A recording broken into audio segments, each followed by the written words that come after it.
Hey there. A few weeks ago, I had a nasty crash descending Tunic Canyon. I heard a little puncture in my front tire, and within a second, just got thrown off my bike. Really fast, no time to do much of anything. Since then, everybody's been telling me how dangerous tubeless tires are, and that's why you shouldn't use them on road bikes. But the weird thing is, I'd been using these tires for well over a year. Not the same ones, but I've probably gone through 3 pairs of these Schwalbe Pro 1 25mm tires. They roll really nice. I like them a lot. And when I would mount them onto the rim, or any tubeless tire onto the rim, whether it was a mountain bike or a road bike or cross bike, I would take out the valve core, hit it with an air compressor, listen for that nice positive snap of the tire bead into the rim hook, then put in the sealant, put the valve core back in, and inflate it. And that's pretty much it. I had a warranted rim from Bontrager. They had discontinued the Aeolus D3s, and my brake track came to laminated, so they were nice enough to replace it with a new XXX.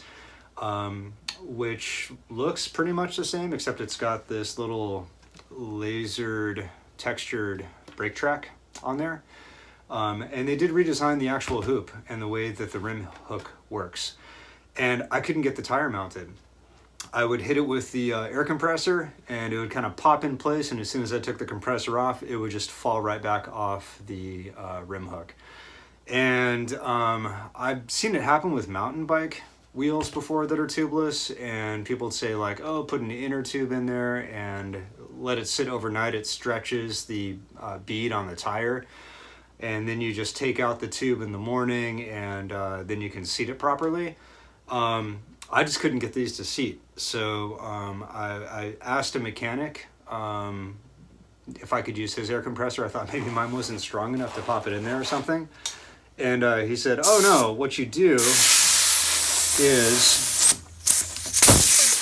take this out real fast. What you do is you seat it with the air compressor, and then you put your thumb over the valve stem really fast before the air comes out and the tire can fall back off the bead hook. And then you take your thumb off and you pop that little valve core back in there. It took him like 5 tries before he got the tire to actually stay on the rim.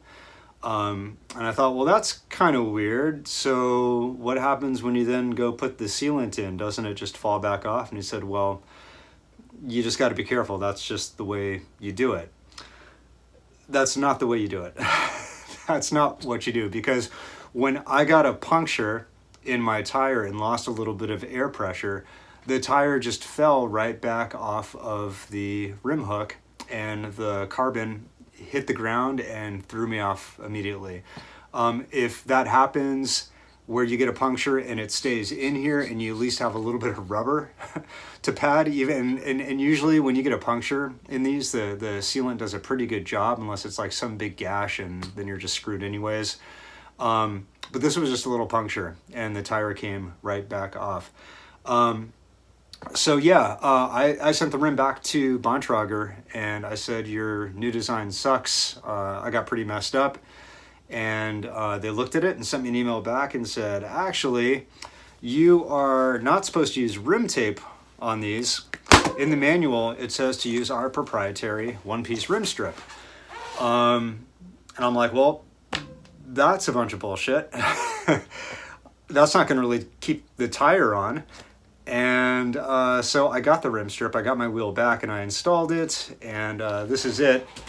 And you can see that it doesn't just sit in the bottom, it actually curves up and sits right under the bead hook, and it does help to keep the tire on. As you saw, this was the new wheel, and I had to pull it back off to get it back, whereas before, without the rim strip, it just fell right into the dish and caused a lot of pain. So anyhow, yeah, it is in their manual. I guess you should read these manuals, and just make sure that you're using the right stuff for your right equipment set up in the right way. When it comes to things like brakes and tires and wheels, you just can't be too cautious. It was a very painful and expensive lesson for me. So I hope everybody stays safe, and just make sure you set those tubeless tires up exactly to the manufacturer's specifications, because those details do make a difference.